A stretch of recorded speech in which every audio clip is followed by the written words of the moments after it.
I'd like to introduce Andrew Doe, a former prosecutor, educator, businessman, and judge pro tem. Orange County Supervisor Andrew Doe is fighting for Orange County taxpayers and working families in the 1st District communities of Garden Grove, Fountain Valley, Midway City, Santa Ana, and Westminster.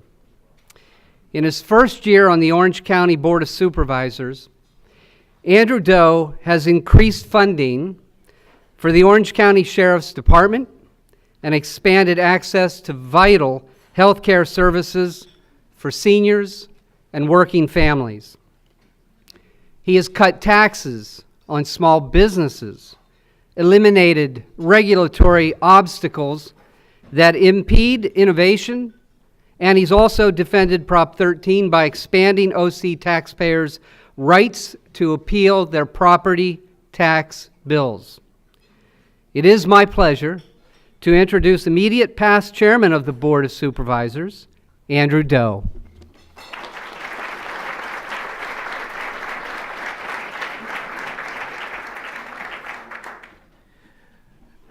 Thank you. Good afternoon, and thank you for the introduction. Okay, so I have 15 minutes to go over the major accomplishments of 2018.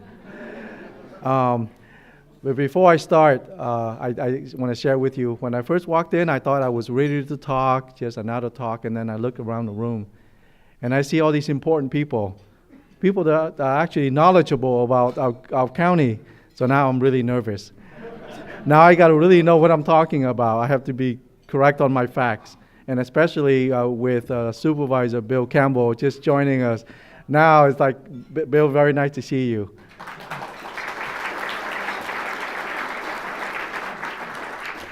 I am honored to be here to speak with you. Really, all of you constitute the leadership here in the county on many fronts: business, government, nonprofits, and many other segments of our community. Congresswoman Loretta Sanchez, hello. 2018 really can be summarized for us on the Board of Supervisors as the year of the system of care. That is the year that started out with our effort to clean up the homeless encampments, both on the Santa Ana Riverbed and the Santa Ana Civic Center. And it ended up pushing us into a lot of efforts to establish a system of care. Now, we have had a lot of services over the years. So when I say creating a system of care, I don't mean like from scratch. But we've been just providing services in an isolated manner with very little coordination. And once we looked at the services that would be needed to deal with this monumental task of transitioning over 1,400 people out of the riverbed and the Civic Center and provide services to them, and not just to take them out of the encampment, but to hopefully transition them into treatment, into programs, and then ultimately housing. It's a very monumental task if you had nothing to start out with, and you have to build all these things on the fly. Let me go back and now Sheriff Barnes knows this. We started this process with the cleanup 6 months before the beginning of 2018, when the board voted to allocate funding for law enforcement patrol in the riverbed. And that's up and down from Fountain Valley all the way up to Orange. So we started the outreach together with the healthcare agency, outreach into the homeless encampments 6 months before the beginning of 2018. And then when we started 2018, we decided that we will now, in earnest, try to move into the issue of addressing homelessness in a meaningful way, which is now we are going to move people out of encampments and move them into services and then housing. Our intent was to break up that process into multiple phases. And I believe 7 was the number we came up with. And each phase would take a few weeks, right? So overall, we allowed ourselves 4 to 6 months for this process to occur. Well, guess what? That was before Judge Carter's involvement. He went from 7 phases over possibly 6 months to a week. Think about that. We had to come up with a system of care and all the services in order to accommodate all these people within a week. And Judge Carter was very magnanimous. He extended the time and actually gave us 9 days. So let me give you some numbers, because it's, when you look at the numbers, it's just staggering. It's staggering in the sense that the county, we were able to step up with the help of so many partners that I see here, nonprofits and program and providers, stepping up and helping us achieve our goals. So when you look at the people that we transition out of those encampments, out of the riverbed, think about this, we were able to transition 48.5% of those people into some form of shelter or service. Half, after we transition them out of riverbed. And for the Civic Center, 42.3% accepted services and got placed and ultimately into housing. So within 9 days, we were able to house and place half of the population. The other half, we have the courtyard in Santa Ana, as well as other cities have stepped up, especially Santa Ana, to establish more shelters to accommodate those residents. We extended the operation of the armories in Fullerton and Santa Ana. They were both scheduled to close at the end of, or mid-year after the winter of 18.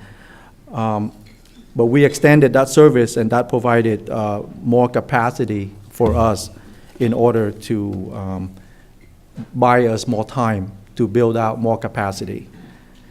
So as of now, the county has 2 shelters.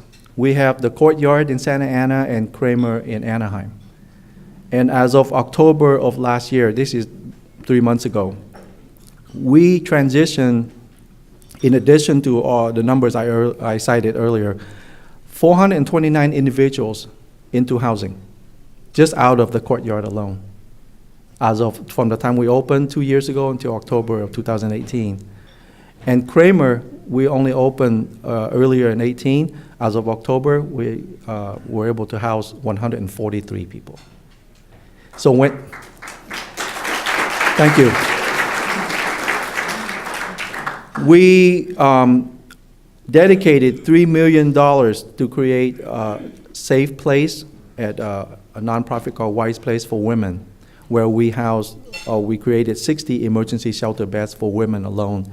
And as of, again, October of 18, we have housed 40 clients out of homelessness, women clients. So that's just the immediate emergency response that we had.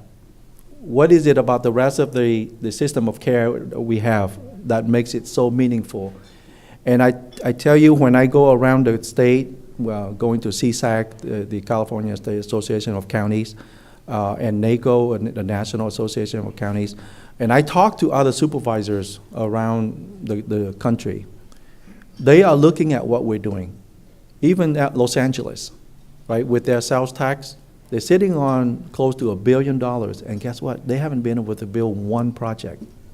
And here in the county, we are on track to not only have multiple homeless shelters, but in terms of supportive housing and permanent supportive housing, we are on track just in terms of the project that we have in the pipeline, close to 1,500 units now.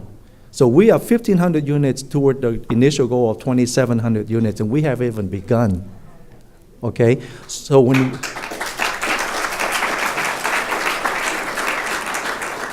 so the rest of the system of care I can describe as this, and some of you have been in meetings with me, so I'm going to repeat myself.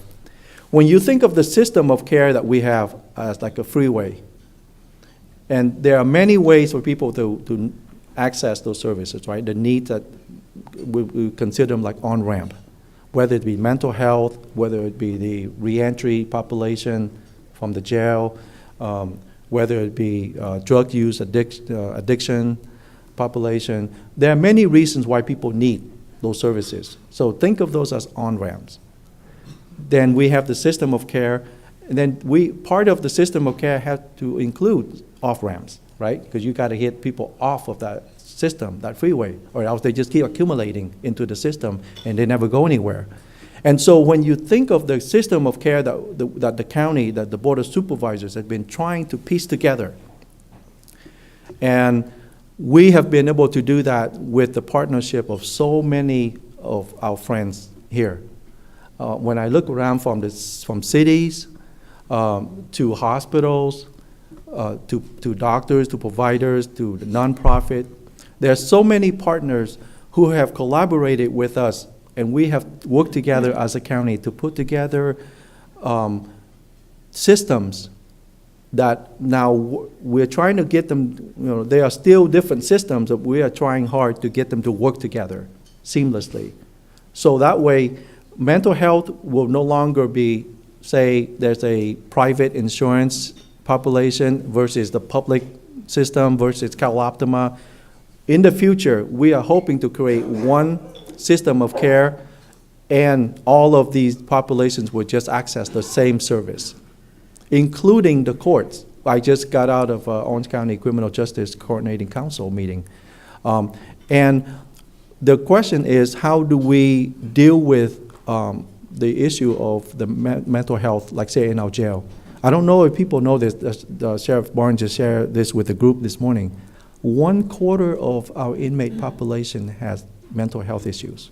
1/4. So our jail system, run by the Sheriff Department, is basically the county's largest mental health facility. Think about that.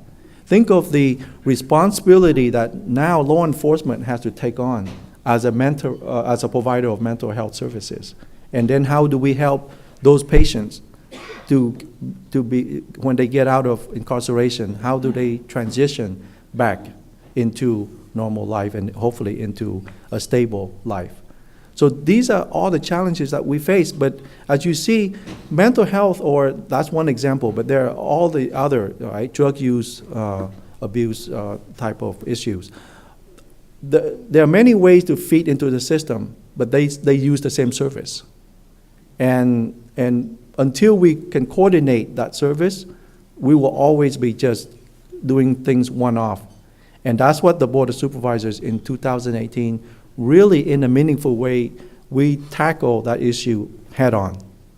And so let me give you some numbers, because I am so proud of the work that my colleagues and I were able to do last year in terms of allocating resource and being very transparent in the resources that we have in order to address this issue of homelessness and creation of the system of care.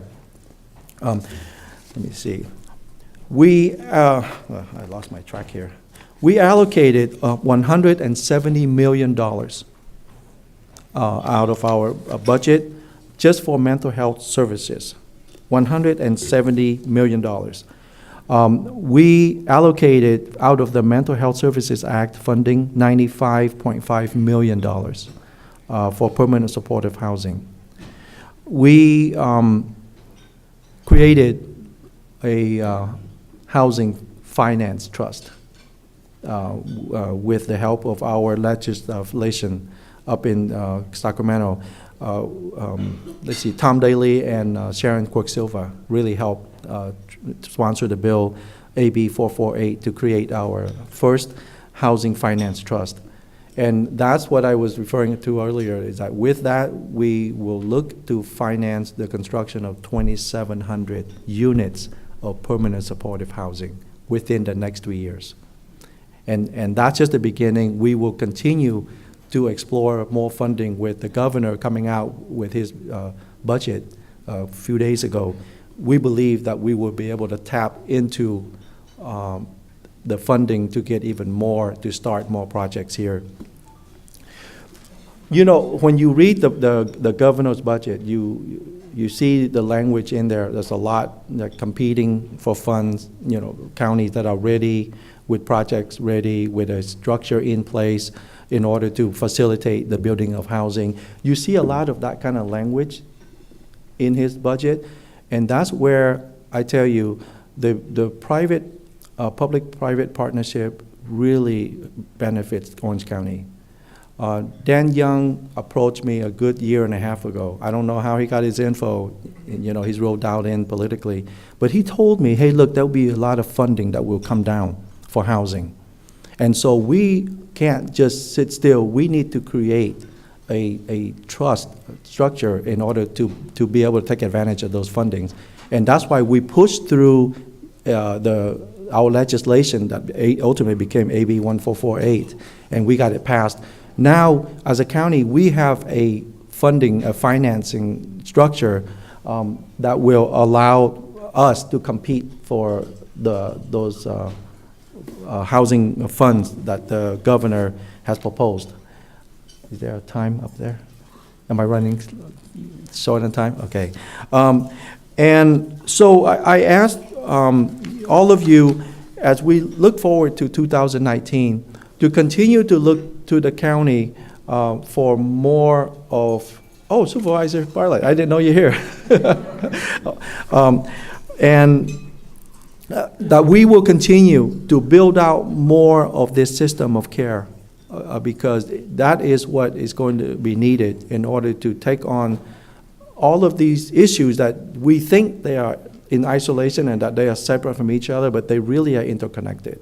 Whether it be affordable housing, permanent supportive housing, healthcare, mental health, you know, whether it be the older population or pediatrics, we have so many components to our system of care that need to be addressed. That eventually, when this thing is built out, Orange County will be the model, I believe, for the nation. So, thank you very much.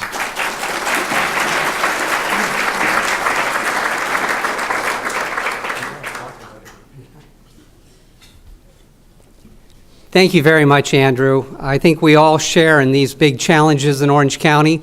It's clear that you've been working on these, and thank you for the progress. Now I'd like to introduce Joel Kotkin. This could be a very long introduction, but I will try to shorten it. He is described by the New York Times as America's Uber geographer. Joel Kotkin is an internationally recognized authority on global, economic, political, and social trends. His new book, The Human City, Urbanism for the Rest of Us, has just been published by Agate Press. He is co-editor of the forthcoming book, Infinite Suburbia, a book of essays by 52 authors. And then it just goes on, but he is an executive editor of the widely read website newgeography.com and writes the weekly New Geographer column for Forbes.com. He is a regular contributor to the Daily Beast and Real Clear Politics. Over the past decade, Mr. Kotkin has completed studies focusing on several major cities, including a worldwide study focusing on the future of London, Mumbai, and Mexico City, and studies of New York, Los Angeles, New Orleans, Houston, San Bernardino, and St. Louis, among others. As director of the Center for Demographics and Policy at Chapman, he is the lead author of a major study on housing and is currently involved in the project about the future of Orange County, California. Joel Kotkin, welcome.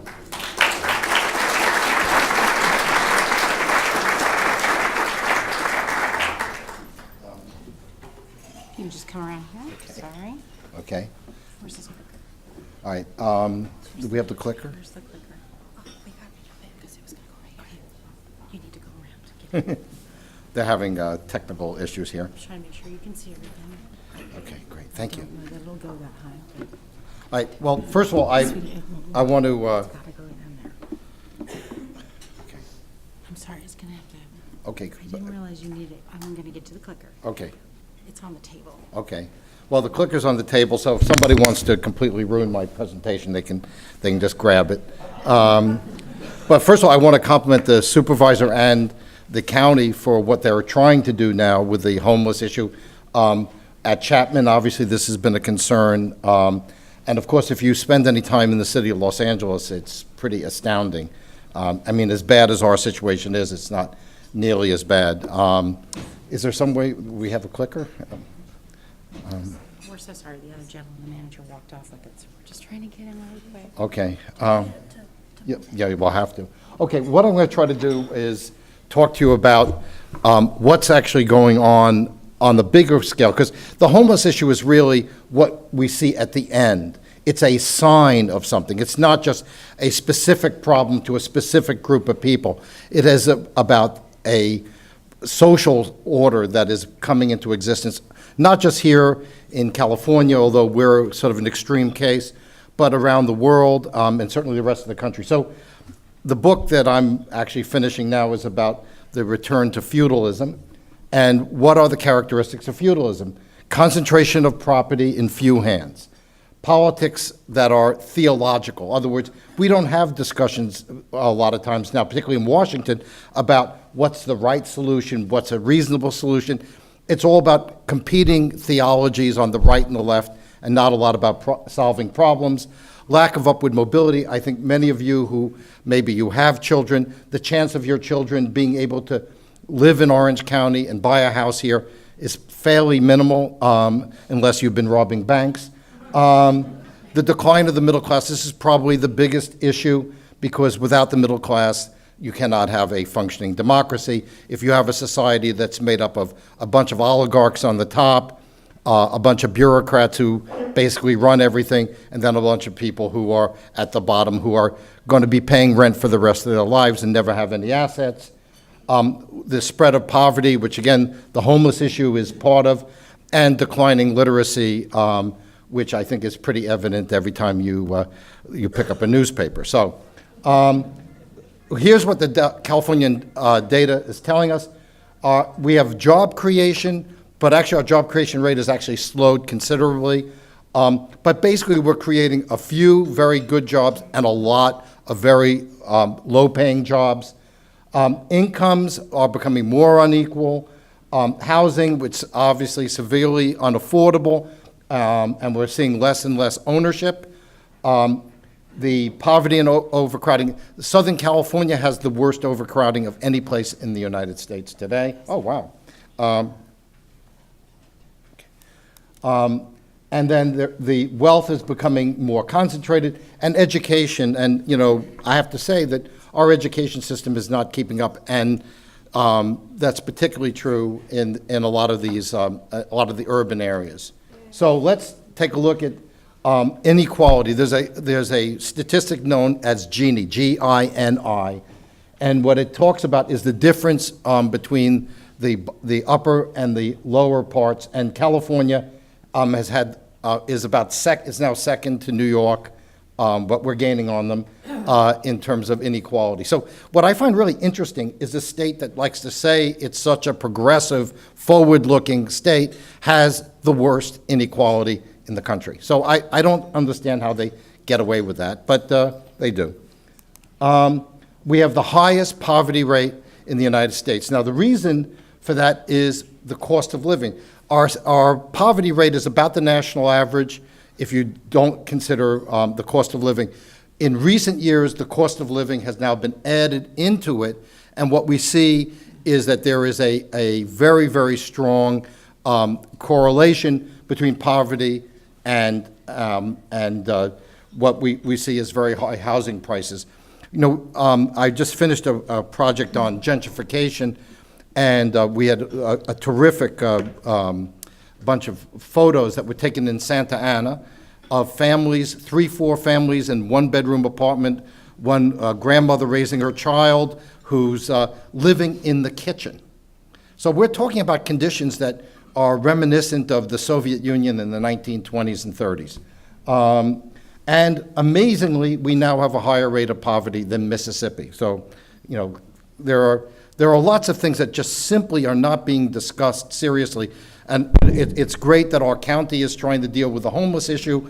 But again, it's a tip of the iceberg, because most people who are poor aren't homeless, they're just struggling.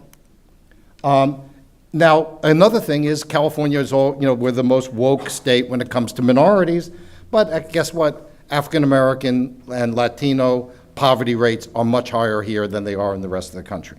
So, you know, we may be very sympathetic, and we, you know, want everybody to come, which is, you know, I think immigration's a great thing, but we're not really doing a very good job in terms of social uplift. So the California dream, which was of upward mobility, you know, you can go back to the Okies and the Arkies coming in the 30s. Their idea is I'd come to California and I'd reinvent myself and things would get better. Now what we see is people increasingly are stuck. If we have the highest homeless population, 50% above that of New York. Again, we're being very competitive. And we have extraordinarily high levels. And, you know, if you go to San Francisco, you really see it because it's very obvious. But it was shocking to me, even sometimes when I ride my bike to school, that I see homeless people just by the riverbed. You know, they're not in large numbers, but it's become very pervasive, even in fairly middle-class neighborhoods. Now, what's happened in California is, now to focus a little bit on Orange County and Southern California, almost all the high-wage jobs created in California, actually almost all of them were created in the Bay Area. So we have just been left behind, and basically we're not producing high-wage jobs. In the work we did on Orange County, what we found was Orange County is simply not producing high-wage jobs the way we used to. The basis of the economy here for many, many years was high-end manufacturing and service and finance work, and our growth has not been particularly good. And so basically, the state overall has actually lost high-wage jobs. Again, I read these accounts in the New York Times and other places, and I just say, well, does anyone ever look at statistics? I mean, am I the only nerd out there? And the reality is like this. And for Southern California, it's particularly bad because not only are we not doing so well in terms of higher wage jobs, but the state of California is run from the Bay Area anyway. So, you know, we don't have any political power either. Now, what's been happening recently, if you look at the BLS, or you look at the Bureau of Labor Statistics, or you look at any of the economic indicators, our rate of growth, which had been a little bit higher during the tech boom, is now about the national average and going a little bit below.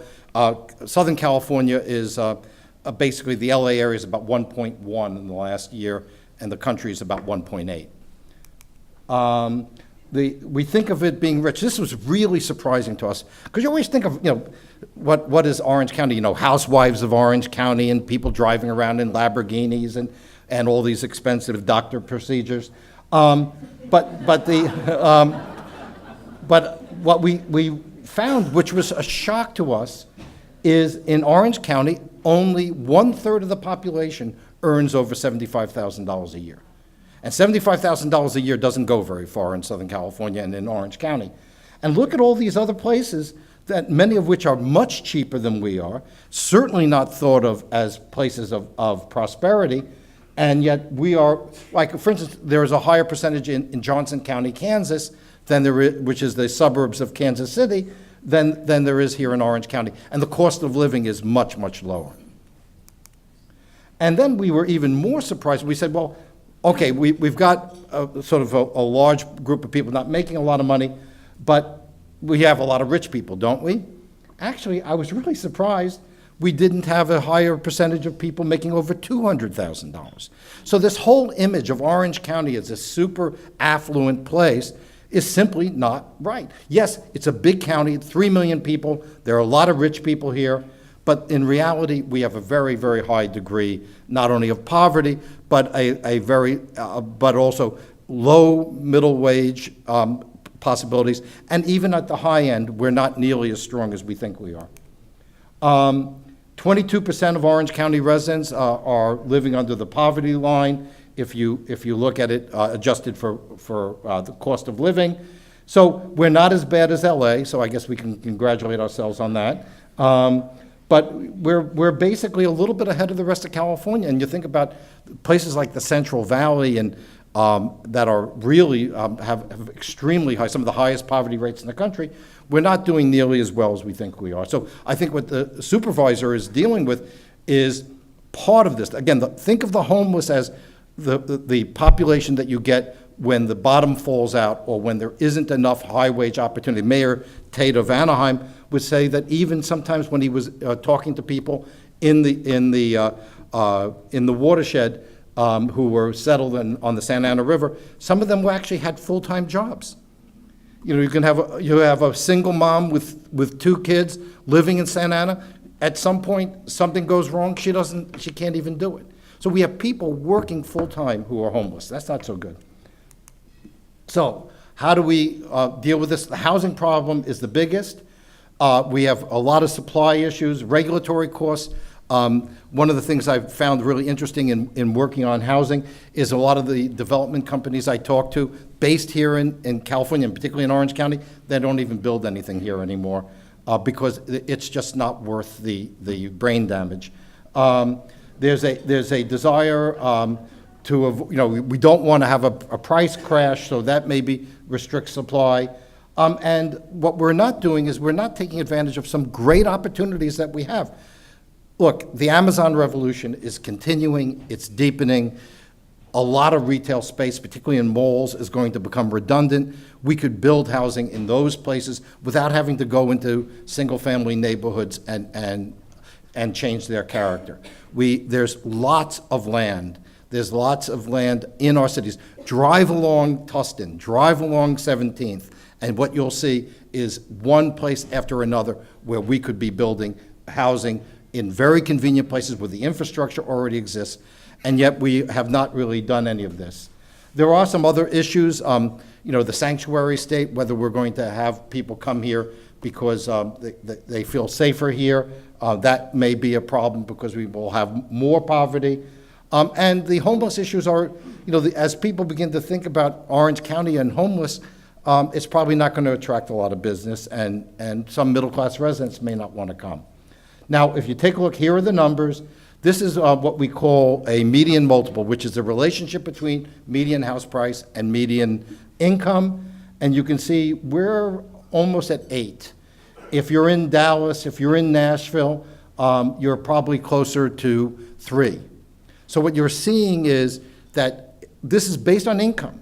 So other words, if you're making $100,000 in, let's say, Dallas, you basically, a house would be $350,000. You're making $100,000 here. That house is $800,000. Well, how many young people who don't have wealthy parents can possibly ever afford to buy a house? Most of my students, when I talk to them, I say, how many of you want to buy a house? Almost all of them do. How many do you think you're going to buy a house in Orange County? Very few. So this is a fundamental issue. We're not building enough. We're not building single family, and we're not building multifamily nearly as much as the national average. And we're obviously way lagging behind Texas in that. So people, look, nobody moves to Texas for the weather or the topography. And, probably if you don't like people driving around with gun racks, you're probably another reason not to be there. But the fact is, people are moving to Texas because they can live a middle-class life, which used to be the symbolic reality of Orange County, which is no longer the case. So that's a bit of a problem. Our ownership rates are very low. Now, I'm a big advocate on ownership because in doing the work on the new book, what I found is ownership, having a large class of middle-income homeowners and in the past, obviously, farmers. That's the basis of a democratic society. You can't really have a democratic society if most people are not have any stake in the game. And you can see where we are in terms of home ownership. LA, Orange, as a region, has the lowest home ownership rate in the United States. So that's a bit of a problem. And you think about California, which is a place, the Brady Bunch. I mean, we thought this was the epitome of the middle-class suburban neighborhood, and it's less and less the case. And of course, the people hurt the most are the African Americans and Latinos, who generally do not have the family wealth to get that extra loan or have their parents write them a check to pay for their down payment. So what we're finding is that the ownership rates among Hispanics and African Americans are dropping more than even among whites. It's young people and minorities who are hardest hit by this. This is a really scary statistic. It's 50% of income, people paying 50%. You're supposed to pay no more than 30. And you can see California, almost 1 out of every 3 Californians is paying 50% of their income in either mortgage payments or rent. Well, there's not a hell of a lot left after that. Overcrowding, as you can see, the worst overcrowding is the area around downtown Los Angeles, but you can see a nice big pocket here in Orange County. If you look at that orange, that's mostly Santa Ana, some of the places adjacent to Santa Ana. And the young people. This is one of the scariest things, and one of the things that I think the Orange County has to deal with, is we are seeing a very precipitous drop in the Los Angeles, Orange County, because in some of the statistics they're combined, you can see we've lost 30% home ownership rate between 25 and 34. In the United States, it's gone down too, but about half as much. So one of the problems is that young people do not have a ladder for upward mobility in Orange County, and that means that a lot of them are not going to stay, and some won't even come. What we found, my friend Tony Lemus did this regression, which is basically the more we have the housing prices go up, the more we have a question of problem in 35 to 44-year-old population. There's almost a direct relationship.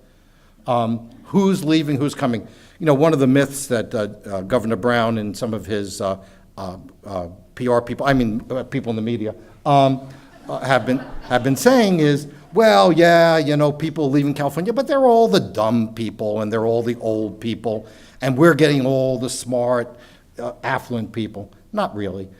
This is from the IRS. IRS data is great on migration because people have to file. What we're seeing is increasingly we're losing people in the 100 to 200,000 category. The 200 and above, we lose some. We've, of course, been losing people in that 25 to 50 category. But as you can see, it's a gradual progression where it's becoming harder and harder and harder for people to stay here. So this is the net domestic migration, and you can again see that it's increasingly in the wealthier people. At the beginning of the decade, we were losing mostly among poorer people. Now we're losing a lot in the middle class, a lot. And age. It's not just a bunch of old folks who are leaving. The big group that's really leaving now is 35 to 44. That's getting into your peak earning years. Guess what? What happens between 35 and 44? People have kids. They buy houses. They feel they can't do that here. Now, Orange County is much better than LA in this area because at least our schools are still fairly decent. But you can see, again, what the pattern is on age. So a lot of the stuff that sometimes I'll read these articles and I said, well, didn't they look at the numbers? I guess not. Children. We're running out, we're having now negative growth in children. Many of the school districts, Mike Christensen was the superintendent at Orange Schools, we've talked about this. The number of kids in our schools is getting smaller and smaller. It's one of the things that we have to be concerned with at Chapman is our base of kids in Orange County is dropping, and particularly among more affluent families. And look at what's happening in other places.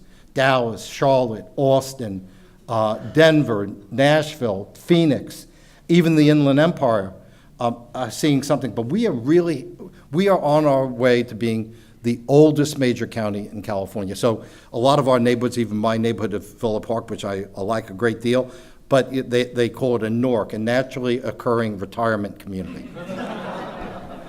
Because who can afford it? And of course, one of the things we always hear from our neighbors is, well, my kids came, and they wanted to make sure, wanted to see how close I was to, being knocked off so they could have the house. It's sort of like, talk about the Middle Ages.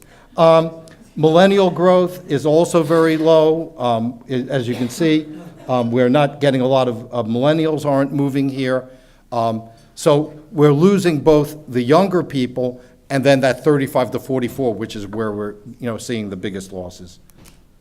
Foreign immigration rate. Immigration has saved California in many ways. I mean, there are a lot of issues and some serious issues, but if it wasn't for the immigrants, Los Angeles would have been losing population, would have been like Detroit with palm trees. But what we're seeing is immigrants aren't stupid. They know that if a place has high taxes, extremely highly regulated, the schools aren't any good, and the cost of housing in particular is high, they're not going. They're going to Texas. They're going to Arizona. So our particular strength here in Orange County has been our immigrant communities. That they're the entrepreneurs. They're driving a lot of the technology. And we're seeing that begin to slack off. As you can see, our growth between 2010 and 2016 was 5% in California, and Texas was 14%. So guess what? You can get really good Vietnamese food in Houston now. So just if you happen to be interested. And then where are people going and coming? People say, well, what's happening is everybody wants to go into the expensive big cities. Actually, we have positive migration out of one place that's in California, that's Los Angeles County, where things are worse than they are here. And we get people from the Northeast. We still have positive migration, but almost everywhere else we're losing. People going to Florida, they're going to Texas, they're going to the Pacific Northwest, they're going most strongly into the interior of California. So the idea of Orange County as this great magnet is really beginning to fade. So, okay, where do we go? This is my picture of who runs California. These are people I went to Berkeley with. So I know them well. So what are we being proposed? How are we going to save things? Well, green jobs is going to save us. That's like the story you tell your kids so they go to sleep. This is green jobs is just not going to be the solution. I know that some people think that that's where we're going to get our future employment, but if you're employing people at public expense or public subsidy, so that people can have more expensive energy, I don't know if it's a net positive. Forced density. I think this is going to become a big issue here in Orange County. The idea that cities cannot decide for themselves what character they want to have. This has nothing to do with discrimination. Believe me, my Mexican-American neighbors would feel the same way as we do. The bottom line is, you can't, if you're trying to force people to live the way they don't want to live, guess what happens? They go somewhere else. High-speed rail, I mean, I don't know how much Governor Newsom is going to go along with Jerry's little choo-choo, but high-speed rail is, you think of how we could have used that money differently. Transit, I'm going to talk a little bit about transit. I'm sorry, the Santa Ana streetcar is one of the stupidest things I've ever seen. To spend $300 million, I wonder all the things that Santa Ana could do to help people. Are there other ways that we can get people around? And there are, and that's what's such a tragedy, is we're spending our money on turn of the last century technology when new technology is already here. And the social engineering in the state of California basically isn't very good for the middle class and for families. So if we take a look at how effective our wonderful climate change legislation has been, we rank about 40th in the reductions. And that, by the way, that doesn't include the fires, which completely blew away any sort of carbon achievement by California. So in other words, other states are actually reducing more than we are, particularly on a per capita basis. So a lot of these policies, like Berkeley did a study recently about if we did all the stuff in terms of forced densification and killing off the suburbs, which is really the agenda of the state, we would get a 1% reduction in emissions. By the way, it's called global warming. So we chase people and companies out of California. Guess what? They don't all commit seppuku when they leave California. They go and they have emissions wherever they are. So a company goes to Texas, it goes to China, they're going to have more emissions than they would here in California. We'd be better off having these facilities in California where, A, the climate itself works to keep the footprint lower, and there's a stronger and reasonable regulatory regime. So this is like, I think it's all virtue signaling. It's some sort of, Jerry Brown, Catholic Zen kind of, sort of passion play. It's all about how virtuous I am. I'm going to fight climate change, and I care so much about it, I'm going to go in my private jet and fly to Paris. Okay. Then we talk about, well, we should build more density. It turns out the density is much more expensive to build than less density. As you can see, the cost, this is in the Bay Area, but it's pretty much every place we go, we see the same thing. So basically, it really doesn't make things cheaper, and particularly if you have a policy which says you can only build this kind of housing on this part of land, guess what happens? The price of the land goes so high that it's not remotely affordable.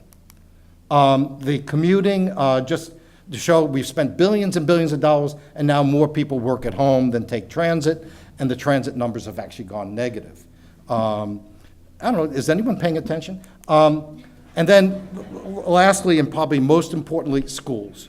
We are so underserving our kids, particularly the minority kids. I compare it to what I see in Texas. Texas spends less money than we do. They don't have great schools, but they have better results than we have. Many states have better results than we have at the same level of spending. And by the way, just spending alone isn't going to get the job done, because New York spends more than us, and their schools are pretty bad too. So as you can see, we're not really doing a very good job. So these kids are coming out of school without the skills, without the knowledge that's going to help them in the future. So what do we need to do really quickly?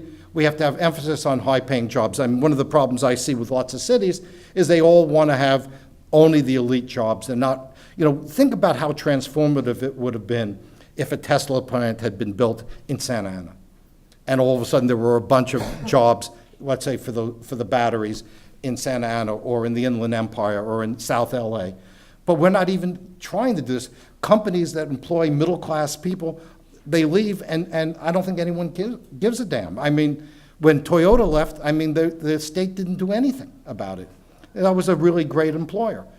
We have to have more back to basics schooling. Mike and I were talking about this. The kids coming out of schools, they're not very well educated, I can tell you that. And even the ones going to good schools, they don't come up with basic skills. Building housing on redundant retail, that's an enormous opportunity for this county. Protecting the quality of life. If we lose the quality of life in Orange County, then the game's over. And then we're just basically a place for rich people to have their vacations and for them to have their servants nearby. Shift from subsidies to class mobility. The whole approach, as an old Democrat for many, many years, my idea of a social democracy is that we give people the tools so they can lift themselves up. That's what President Roosevelt was about, President Truman, and I think also President Clinton. We're not doing that. We're going to give you things. We're going to give you free college. We're going to subsidize your housing. But that's not going to help you rise up into the middle class. It's going to keep you as a permanent serf. And the only way that we can do this is if people like you, everybody in this room, says, I do not want to live in a feudal society. I want to live in a society that has upward mobility and a large middle class. And that can only be done if we fight for it. Thank you.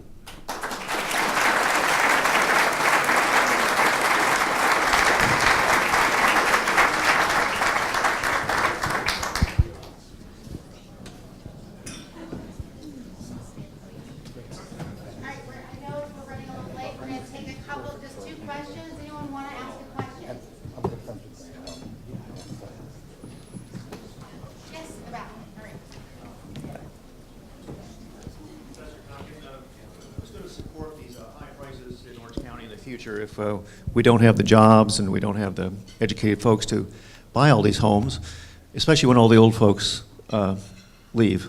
I mean, leave this earth? Well, I think eventually there may be a problem in the long run, but you've got to think about this. There are many people with money from around the world who are going to say, I'm going to live in Orange County, or I'm going to buy a house in Orange County. It's going to take a long time. You know, I'm a baby boomer. I don't intend to die in the next week or two. So I think long-term, I think there will be an issue. But I think in the next 10 to 20 years, I think those prices are going to stay high no matter what. But you're right, in the long run, the demographics will catch up to us. Another question?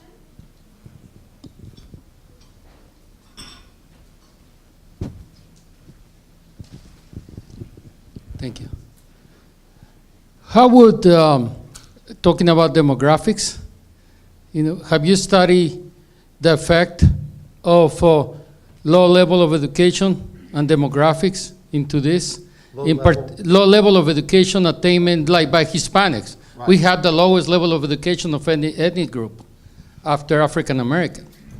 Well, and I think that one of the things is that low levels of education, actually, what we're seeing is low levels of education in urban environments. People are not having lots of kids. They may have their kids earlier, but if you take a look at these photos that this very good photographer did for us in Santa Ana, they're not going to have a lot of kids because there's no room to have them. So this idea that we were going to have this surge, like all those grainy Pete Wilson 1994 Prop 187 ads, that really isn't happening. Right now, places like Mexico City have very low birth rates. So I think that relationship changes as people begin to realize that the extra kid is probably not to their advantage.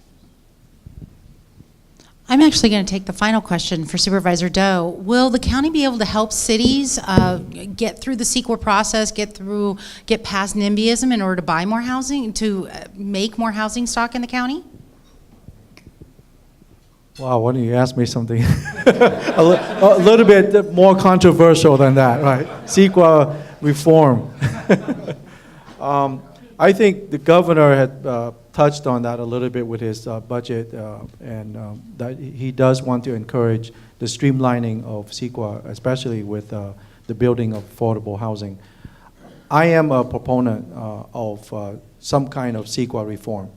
At the very minimum, even if we don't touch on the substance of CEQA, we can make the appeal process more efficient.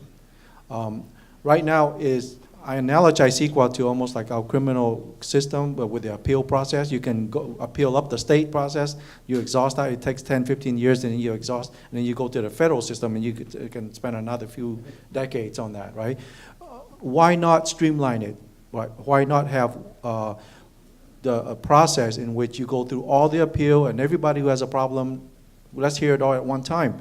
And let's go further. Why don't we have a designated bench for just CEQA issues? And even within CEQA, there are different specialties within that.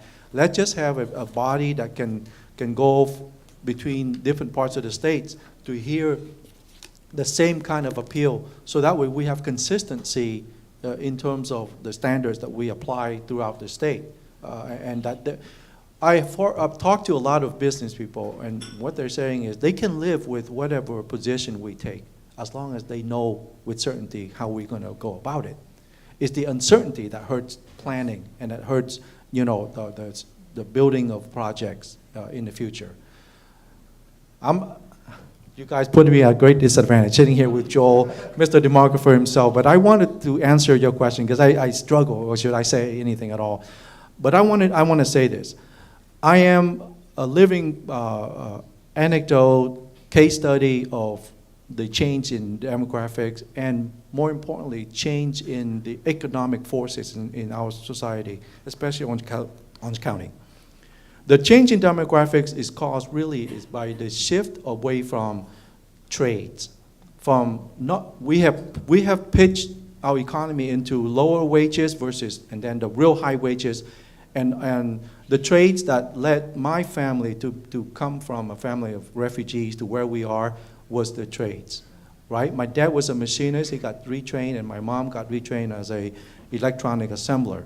You could still have a decent life, middle-class life with those jobs back then.